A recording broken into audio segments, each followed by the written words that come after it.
Guys, it is time to talk about how the month of March went and what did we finish. Hey guys, if you are new here, welcome to the Book Path. I'm Nicole, and if this isn't your first radio, thanks for sticking around.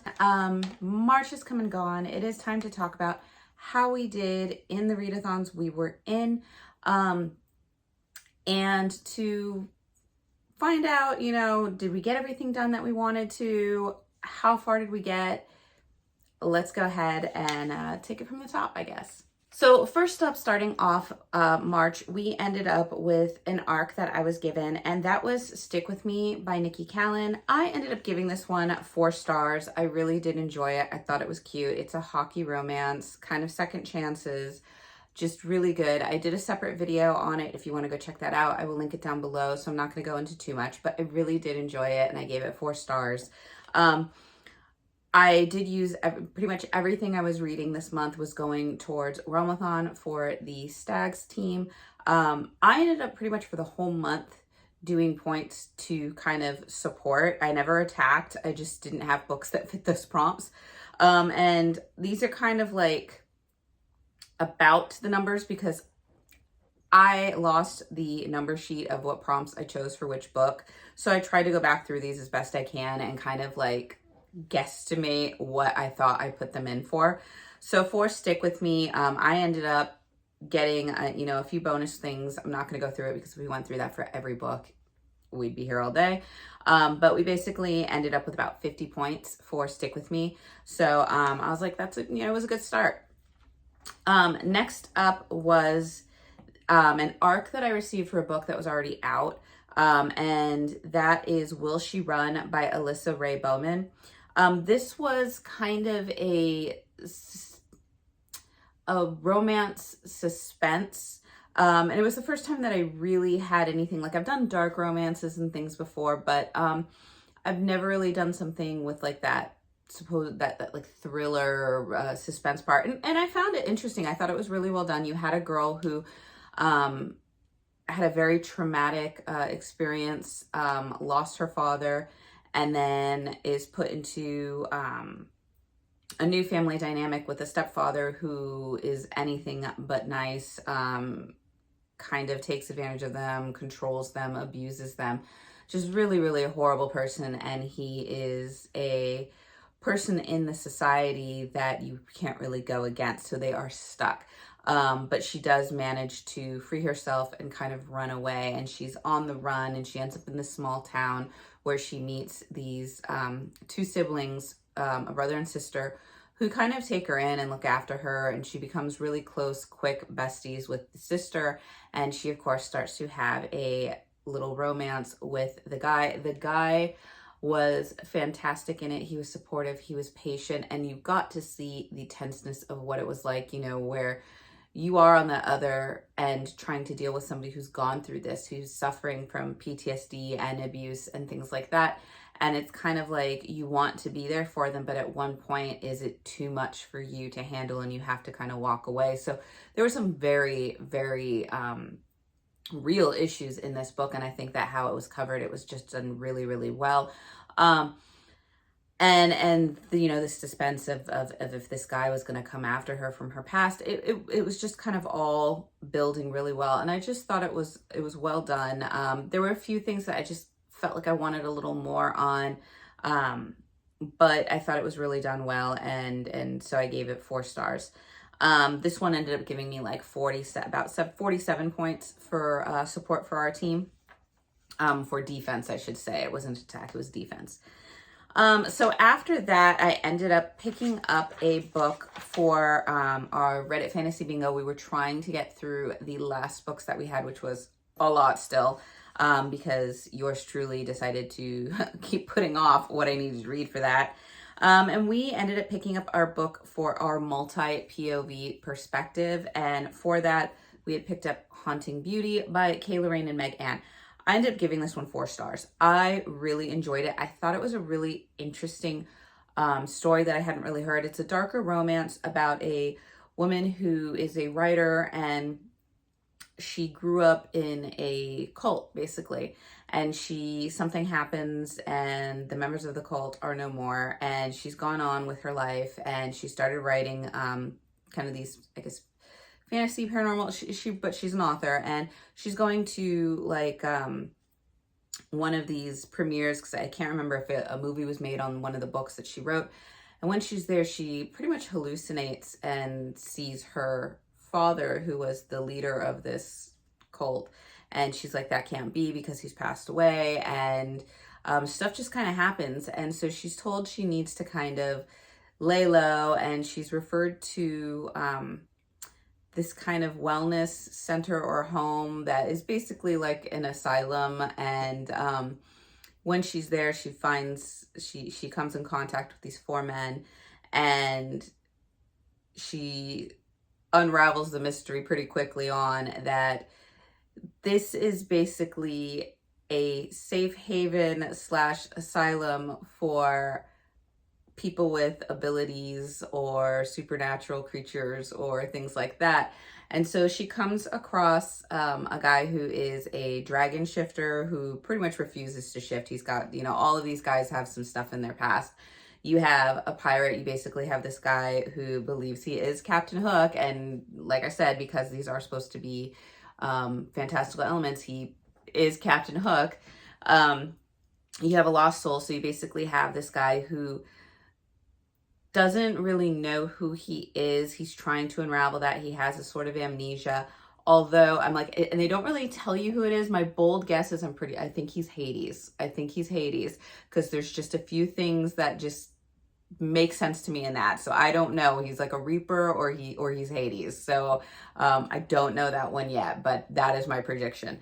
And then the last one is the Beast. He's like this Viking berserker who has been cursed, and right away they all kind of fall for the girl, and they all want her, and some of them are like feeling like a sort of mate bond, others just are really intrigued by her, but they all want her to some degree. And so some of the spicy elements go. There's not really deep spice. There's like a few scenes, but not as much as I thought there was going to be. But it was fine because the storyline was actually really good and intriguing. And of course, you get everybody's perspective, and you're kind of seeing things build. And then they hit you with this little surprise at the end that just was like, there's another party at play in this, and what you're thinking is maybe a freedom of choice might not be a freedom of choice at all.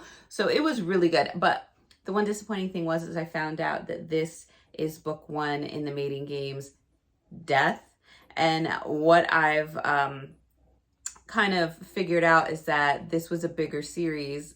This is the last grouping in the series. This is the first book of the last grouping, where basically it seems like there's these 3 gods, and they are having their own kind of games for some bigger thing. So the 2 other gods and their like little romantic storylines that are going on for the people they choose, I guess, have already happened. And then this is, Death and his choices. So I do want to continue with the series, but I think I'm going to try to find the beginning first. I think you probably could read like all of the Death ones and then all of whichever the other gods are, and it would work out just fine. But you know me, and now that I know that, it's going to be in my mind, and I have to know what came first. So, but yeah, I gave this 4 stars. There was just a little bit more that I wanted, where I feel like after the first book, it did a really great job of building these relationships, but I wanted like maybe a little bit more spicy hiccups throughout with some of the other characters. I wanted maybe just a few more hints as to what the stories were with some of the people. And I wanted a little bit more of the main female character, her background with the cult, because she only talked about it kind of a few times and not really in much detail, and there was something that went on there. So obviously I'm sure she has some abilities, so I kind of wanted a little bit more exploration into that. So but I really did like it. I do recommend it. Like I said, having the asylum as kind of the background and how it's run and the doctors, and I really enjoyed how the interviews went with it, because they would have, let me see if I could do it, I don't know if you guys can see that, but it would have session notes from the group sessions with the doctor, and the way that they broke that out in like almost a transcript. I really liked that because I thought it just kind of broke up the story in a really interesting way. So yeah, so like 4 stars for this one. Really enjoyed it. We'll definitely be continuing on. So next up, I decided to read another story for the Reddit challenge, and that was to read a book that was published in the 90s. And this was one that I had read many years ago when it first came out in the 90s, because it was written by a teenager and it was like a paranormal romance, and I was all over like R.L. Stine's Fear Street, so this just fit right in with it. So I wanted to know, and this to me is like a prequel to Twilight, right? Like Twilight came and everybody's like, oh my gosh, teenage vampires, and this was like before it, and it had all sorts of teens and paranormal. So like this was kind of before that, and that was In the Forest of the Night by Amelia Atwater Rhodes. This is the bind up kind of the first 4 books in the Den of Shadows series. And like I said, I had read it years ago, but I couldn't really remember it. I just remembered that I really liked it. So I wanted to read it again and see if I still felt that years later. And I ended up giving it 3 stars. Like, I think now that I look back on it, and now that I, like, at the time when it came out, it was kind of interesting because you have a girl who's talking about what it was like for her to turn into a vampire, basically, and the kind of revenge that she wants with the people who kind of ruined her life. That's really what the story's about. It doesn't really have romance in it. It is short. It's like a little, like, I think it's like 104 pages. It's really not a huge novel. And it, like I said, it just has to deal with the change that came over her and how she kind of coped with it. And then now, centuries later, what she's kind of doing and how she feels about things and her attitude. And so it's like, I remember back as a teenager, you didn't really see a lot like that. So it was really kind of new and just seemed awesome. And now that I've seen and read a lot that kind of deal with like paranormal characters, and we have had Twilight, we have had other ones. Sadly, when you kind of look at that and you look at this, you're like, okay, it's not as good as I remember. There's a little bit, like, I think character building would have been good, because you got a gist for what the characters kind of were, but it didn't really seem to go in depth into personalities, and it didn't emote them very well. And you just felt like she was just always angry, and that's what it was. She didn't care. She was angry even after like hundreds of years, but then she never really had a plan for the revenge. So it just was kind of like, okay. And then it just felt kind of going through the motions. And then there was a little bit of a surprise at the end, which I remembered because obviously I had read it, but I never really progressed after this. I think I read like maybe 1 or 2 more in the series, but I can't really remember them.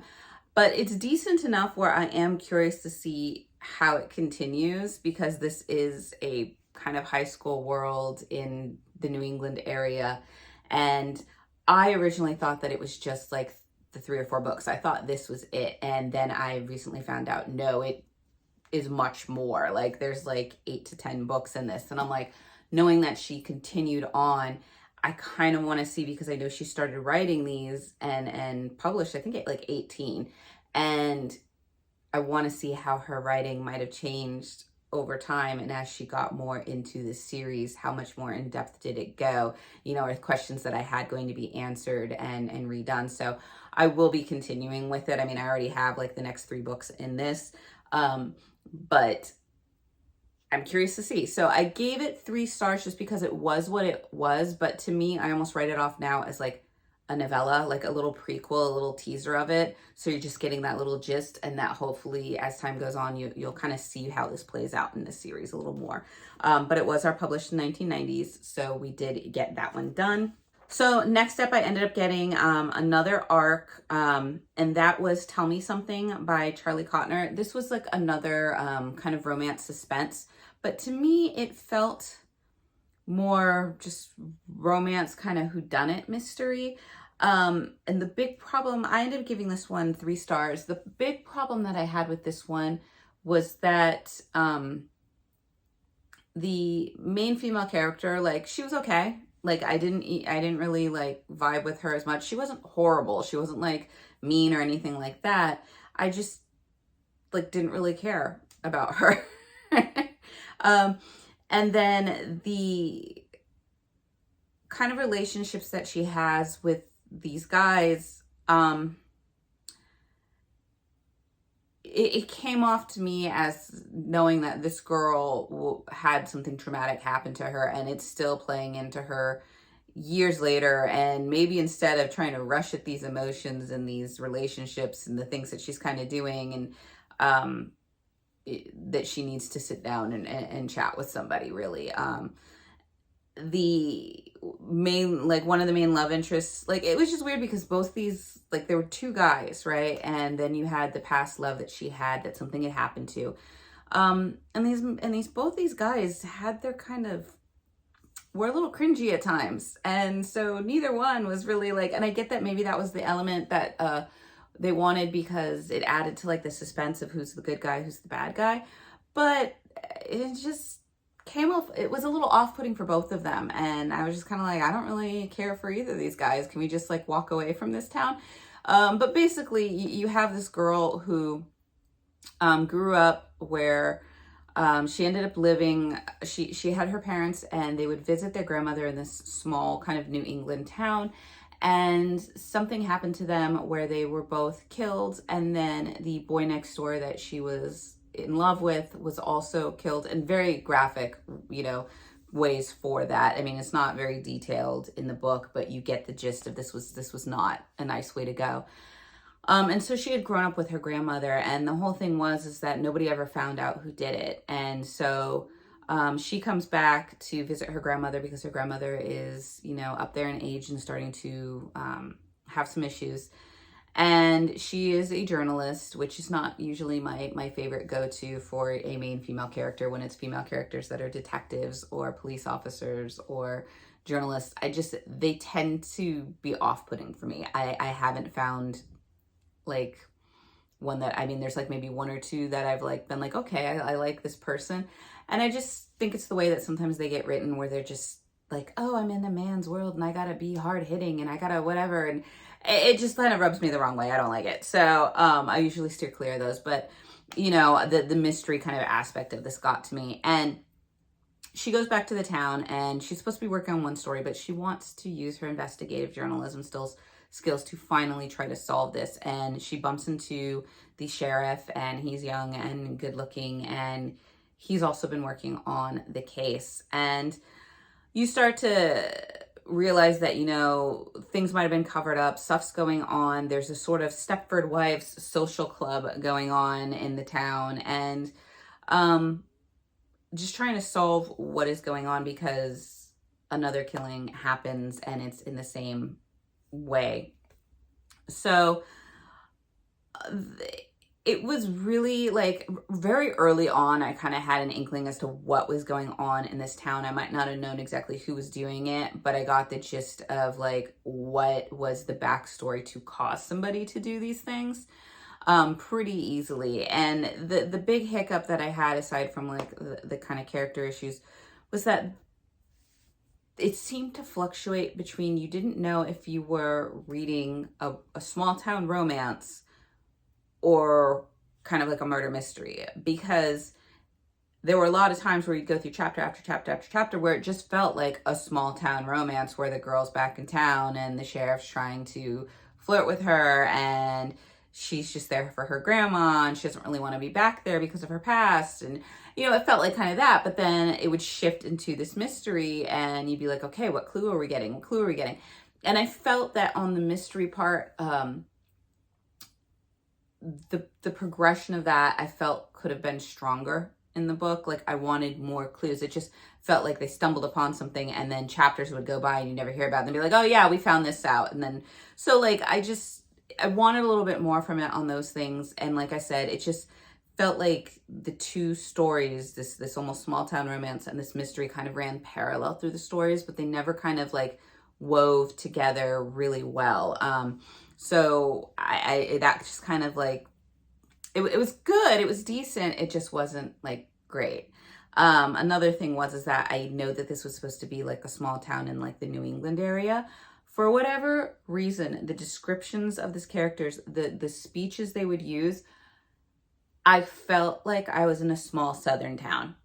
Like every time I read with the characters and the characters' voices are going on in my head, they were coming out with, you know, a little southern twang and things like that. And it just, it was, I don't know why, but it just, I got it that it was New England, but for whatever reason, it just read very southern to me. So like I said, I'm like, it was a decent read, but I think there could have been like some things done a little bit better. And so that's why I ended up giving it 3 stars. I ended up getting about 43 points for our defense for the Stags. I don't think I gave the points for In the Forest of the Night. That was about 36 points for that one. And then for Haunting Beauty, I actually got about 68 points. So these were all, once again, to use for defense for the Stags. So after that, I ended up reading our Cocky Hero pick, and that was Pompous Paramedic by Melanie L. Smith. I gave this one 4 stars. I thought it was really well done. It had a nice, neat little storyline where you had a girl who kind of came from a family that didn't really have a lot of love in the family, and she wanted to grow up and be a wedding planner, but as she's kind of grown up seeing these loves, seeing all these divorces and things like that, she's kind of like, love is a myth. So she lives in Vegas, and she helps out with a guy running fake Vegas weddings. They used to do like the regular Vegas weddings, and it just got crazy. So they decided to go with doing fake weddings just for fun, just so that people could have, a fun time in Vegas and not have to deal with waking up the next morning and finding out you really did tie the knot. So what happens is at this event, I guess one of the fake groomsmen is trying to pet a swan or a goose, and things go awry. She falls into a lake, smacks her head, and the paramedics are called. And of course, in walks this really gorgeous paramedic, and he is instantly attracted to her. And they kind of chit chat while he brings her to the hospital, and then he goes back to check on her, and they just kind of keep flirting and going from there. They go out on a date, and he ends up getting wasted, like just wasted. And they think he finds out that she does the fake weddings, and he jokes around while he's drunk and says, let's go and do a fake wedding. And she's like, well, from a business perspective, maybe it'd be nice to see it from like a client, way instead of being the one hosting it. So they go and they have fun and they do it. And the next morning happens, and there was no steaminess, nothing like that happened. They just fell asleep. The guy wakes up, and he's obviously hungover. He can't remember what happened the night before. And as he's getting dressed, he sees the wedding picture, and he is freaking out because he can't remember that it was a fake wedding. He's thinking it's very much real, and he's just stressing. So he runs off because he has to go and take care of his mother, who is dealing with complications from diabetes that are not great at all. Like, she has limited time left. And when he goes to meet with her, he lets it slip that he got married. He apparently had been lying to his mom, saying that he had girlfriends, because that was the one thing she wanted, was for him to be taken care of. And so he's like, well, I think I got married. And she's like, oh my God, I want to meet her. And so he goes back to the girl's house to, deal with the consequences of what happened. And he finds out then that it was a fake marriage and not a real one. But now he's already told his mom that they got married. And so he explains this to the girl, and now it becomes will you continue to fake being married to me until my mother's time runs out? So it is kind of this fake marriage thing, and just kind of all the oddities and things that happen in it. And then what happens when they both catch like feelings for each other. So it was just really kind of cute and funny and sweet. And it just wrapped up really well. It didn't have those overextended epilogues that just kept telling you, and this happened, and then this happened, and then this happened. So I really enjoyed it. I thought it was just interesting and fun. And I liked that we had a place that, usually when you read the Cocky Hero Clubs, it takes place in New York and like the New England area, or it takes place down in like Southern California. So it was nice to kind of go, I should say, back to Vegas, because there was a little bit of a glimpse with Cocky Bastard, because on their road trip they went there. But it was nice to have like a new location. And so that I found was refreshing, and I thought it was really good. So I ended up giving it 4 stars. And it ended up giving us about 45 points for our defense. After that, I ended up picking up another book for our Reddit fantasy bingo, and this was to read reference material. The hard mode was to read something that had more than one, and this had I believe it had a map, and it also had like what characters preferred what drink.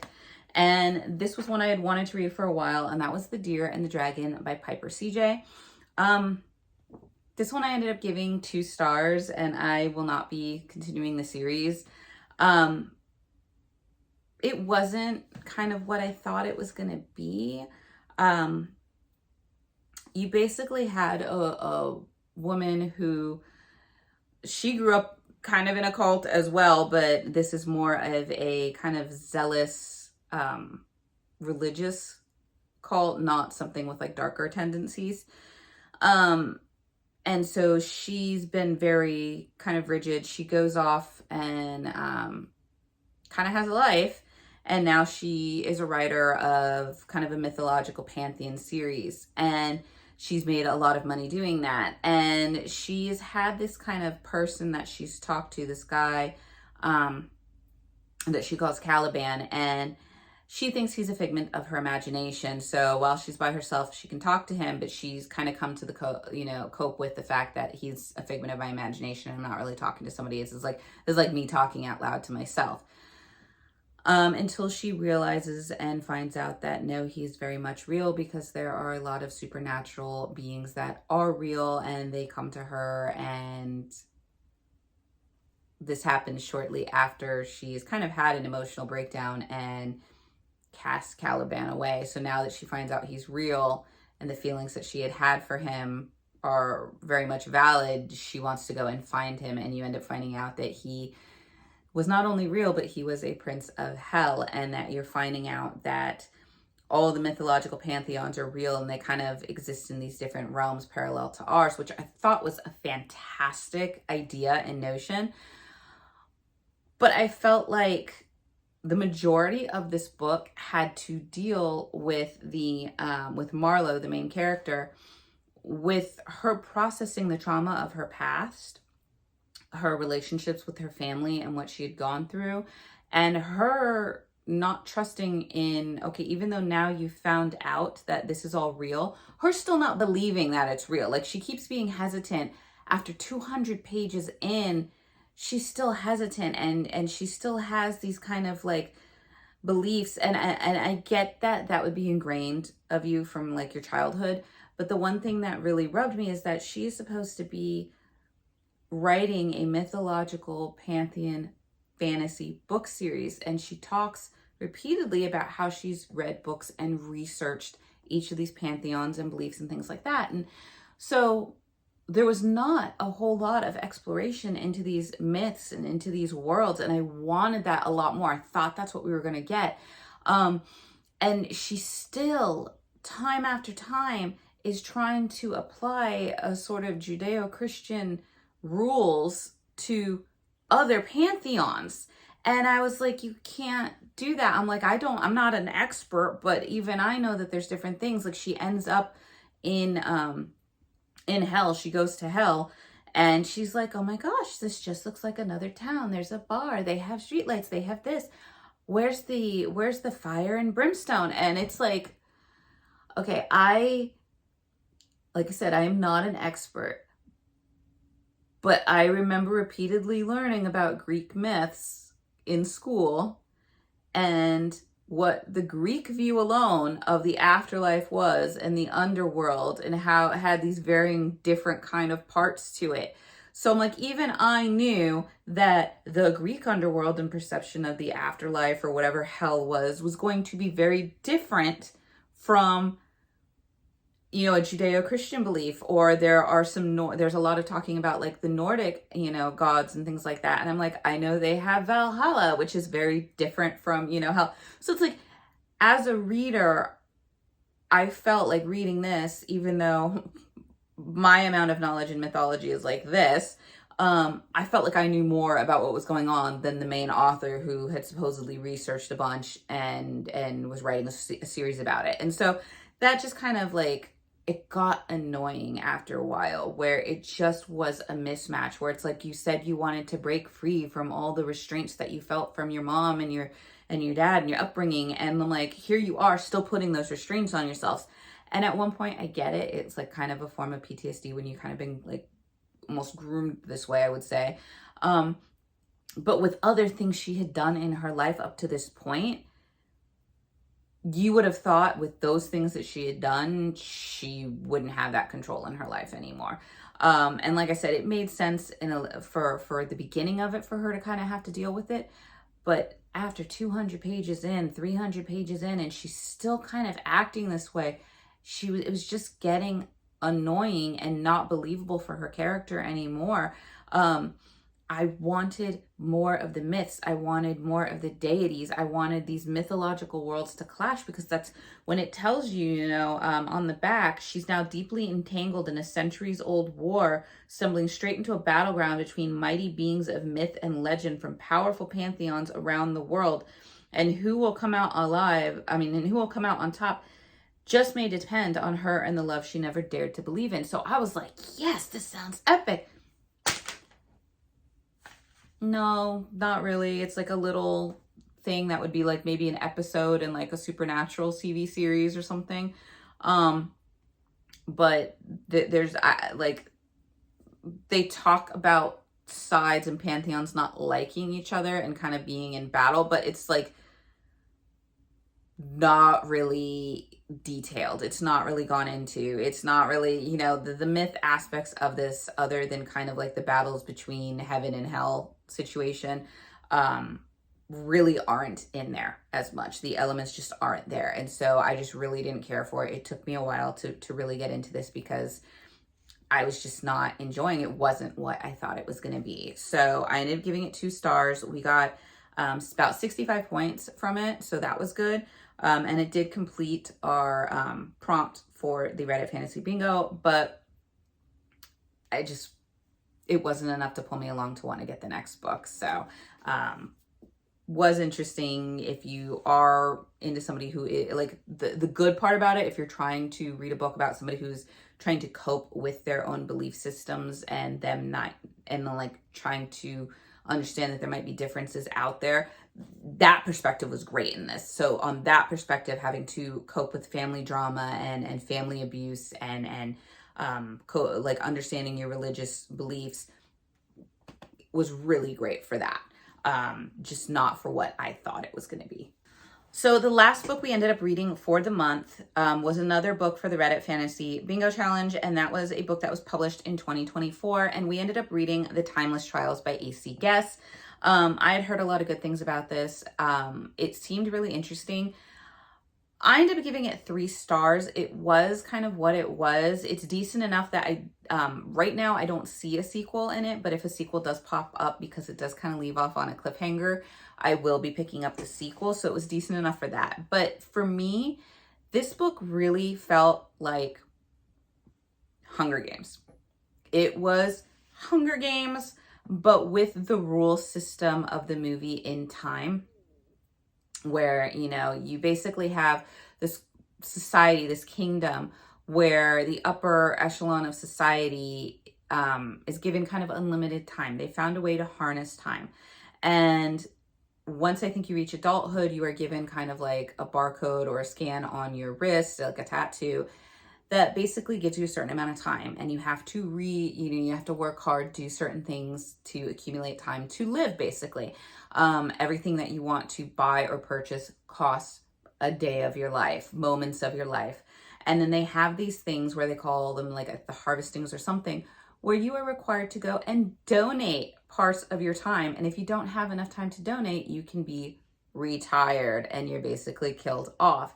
And the king has basically gone mad, right? He's just power hungry, whatever. And when they decide to have these kind of games that they have every once in a while, the goal is that the person whoever wins these games is usually now moved up into the upper echelon of society, and they are given basic almost near immortality. And it's always been just the men that have participated, but now they are opening up to women with the hopes that if a woman should survive and win it, she will be married to the prince, who is vile. He is vile. He gives me all the ick feelings of Game of Thrones, Daenerys's older brother that like lived with her, and then he got like the golden crown. Like him. Oh, I did not like him. Like the writing on creating a vile character that you just didn't like. Kudos. Kudos. But other than that, it just really felt like you had that in time. Like I said, you're trying to harvest time. And then she goes into the Hunger Games. And what kind of took me out of it, or I didn't really care for, is I wanted just a little bit more. Like while she's going through this, she has this, you find out that there is kind of a half prince brother, and he's the one that's kind of helping her. And obviously there's kind of like this kind of forbidden romance starting to blossom there. I wanted a little bit more. I was hoping that maybe some members that she was talking to were part of like an underground rebellion to rebel against the king, and she might be the pinnacle part of helping them in their plans, like something like that. But that wasn't really there. The other part that I kind of got was once they entered the games, they had their barcode scanners or whatever it is taken out. So they are no longer the rules of the barcode scanners, and it running out of time, it doesn't affect you. But what happens is all these people make wagers on you, kind of like the Hunger Games, where they give time in these like hourglasses to represent each of you. And should you die in the games, your time gets given to the rest of the people until one person's standing with all this time. And that's the time that they end up getting that basically makes them near immortal. And I was like, but if they don't win, they're dead and the time doesn't really matter. And if they do win, then they're okay, yeah, they get near immortality, but it's just kind of like, it didn't seem as much of something to like fight for. Like the better life was there, and maybe you could fight for the chance of the better life. But so many of these people were brought in, these competitors were pretty much brought in against their will. So the drive wasn't there, where to me, survival was more of the drive. And I almost wish that maybe they would have kept the barcodes, but took away life from everybody to where they only had like enough life to get them through like the next trial or something, and based upon how you ranked in the trial, and if you survived, you would get like whoever was killed in the trials, like whatever their remaining time would be divvied up against the survivors. And then maybe if you got a certain rank, you were given a little bit extra time, or maybe you tried to be nice and the upper echelon would be able to donate time to help you survive these trials. Like I felt like that aspect of the time element would have been more useful to the storyline than the way it kind of went on. So like I said, for the majority of it, I just felt like I was reading a different dystopian kind of version with time version of the Hunger Games. Like it just really, really felt Hunger Games. There were a lot of elements where I was like, yeah, it's like the Hunger Games. Like even the way that the richer people dressed and behaved was just giving all the Hunger Games vibes. So like, if you love the Hunger Games and you love the movie In Time, this is going to be a fantastic book for you. The trials weren't as descriptive as I've read in other books. So they kind of were what they were. But there were some elements that I did enjoy. There's really only like one kind of steamy scene, and it isn't too descriptive. So I think you would get by pretty well if like steamy stuff is just not for you. I think you could do fine with this. I do think that when I think that the main female character and the things that she's going through and the things that she's fighting for and the predicaments that she gets placed in, it really pulls you in to kind of side with her and want her to fight and win, because just it's the short end of the stick time and time again. So I really kind of rooted for her, and especially when they throw her up against this just vile prince character, like just like he was horrible. I can't say it enough. But I do recommend it. Like I said, if you like the Hunger Games, if you like In Time, if you like competitions, you know, if that kind of strikes you, highly recommend it. Even though I only gave it 3 stars, like I said, I will be continuing it because it did intrigue me enough to kind of see if maybe if there is a series to it and it continues on, if some of those elements like that underground membership of like the higher, you know, people, if there is some sort of underground rebellion going on or something like that, we shall see. But I did end up finishing that prompt, and we ended up getting about 35 points to added to our defense. So like I said, everything I read pretty much added to defense. But I don't know as of right now who won the Realmathon. Probably while I'm editing this, I'll find out, and then I'll put it up here to let you guys know, or I'll put it down in the description to let you guys know. But I don't know at this time if Team Stag did win or how we did. As long as we didn't come in last, I'll be happy. Because it was not the reading month that I thought I was going to get through. I mean, we can look at right now with the bingo board. I obviously did not finish it. I think I got like maybe a few bingos, but I didn't finish it. And that is on me because I did wait until the last minute to kind of get through a lot of these books. So live and learn. I did take a look at the Reddit Fantasy Bingo for the new year, the new one that started.